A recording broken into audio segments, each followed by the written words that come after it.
I'm Alex Rodriguez. I'm originally from London, but technically my home is Madrid now. My family all live in Madrid.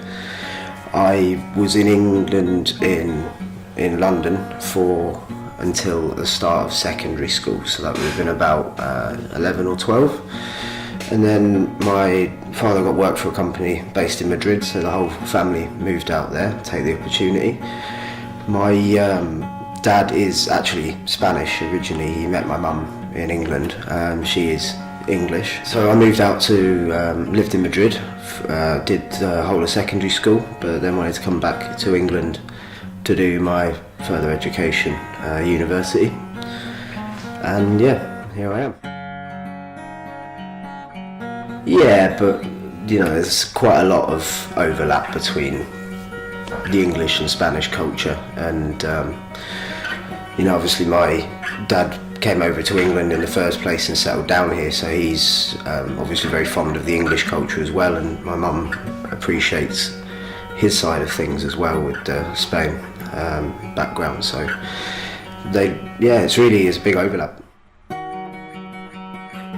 I've obviously grew up in England, so it's kind of coming home as well, but with more than one home. But I wanted to see a different side to the country, so I didn't really get to, I don't really remember too much of being able to travel around when I was younger, obviously being up to 11 or 12, and we used to travel to Spain on holidays rather than around England, so it's really just wanted to see a bit more of my home country really.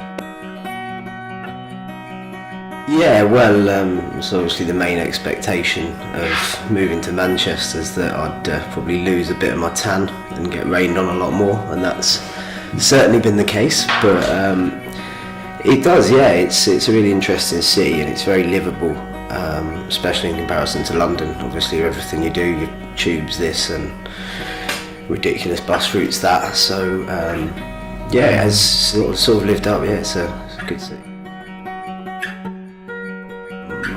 Depends. I mean, there's Affleck's Palace is really cool. I like that. It reminds me of Camden Market back in London. All sorts of different little quirky things in that shop. It's pretty cool. But just the music scene and the buzz of a place on a night it's really good. In fact, that's one thing actually. The sort of culture more of going out in England is very different to in Spain. That's probably the biggest cultural change, I'd say.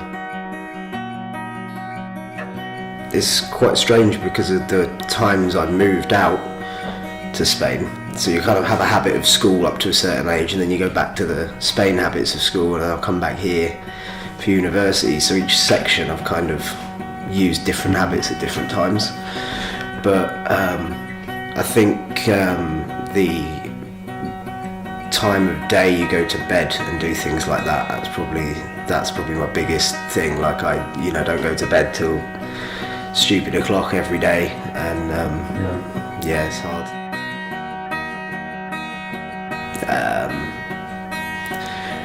Miss the weather and the tapas, definitely the tapas. Like you can still get things in Manchester, but it's not the same kind of way. If you order tapas in a restaurant, it's not €1 or €2, it's like a £5 and you get it's not quite the same.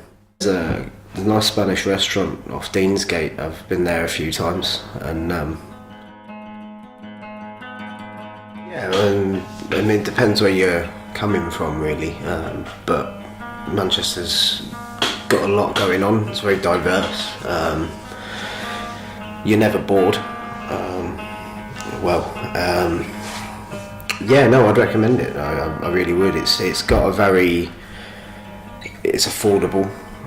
Certainly more so than if you were to move to London. It's got some nice areas to it and plenty going on all the time. So yeah, it's really good for you.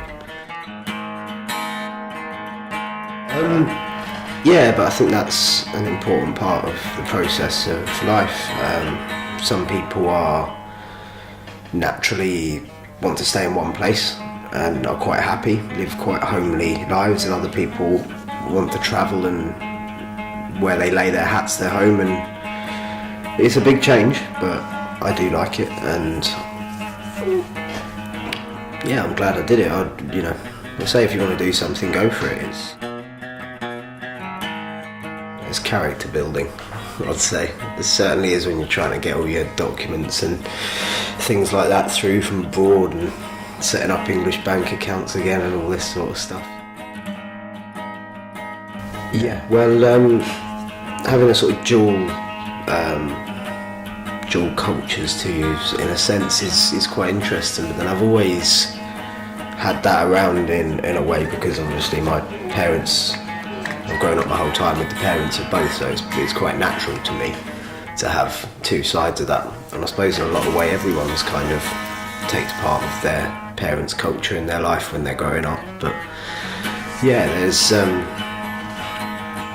certainly positive. Yeah, no, of course. I mean, I've lived part of my life in one country, part in the other. It feels like there's some bits I might have missed out on, because your friends in different places and things like that. But then, like I say, I got to experience different cities and countries, and two football teams. That's good. Things really just the way you do things differently. I mean, in England, everyone's having dinner at 5 or 6 in the evening, and in Spain, like, we're still at work till then, and then you go and have lunch at your dinner at stupid o'clock, and it's the right sort of time. But the question I'm trying to figure out when this degree is done. But probably England. I'd say I probably feel more English having grown up here, taking the sort of growing up process, all the little things that are funny from your childhood and things like that. That kind of gives you a very strong identity of that, even if it's always had a sort of Spanish flavour to it.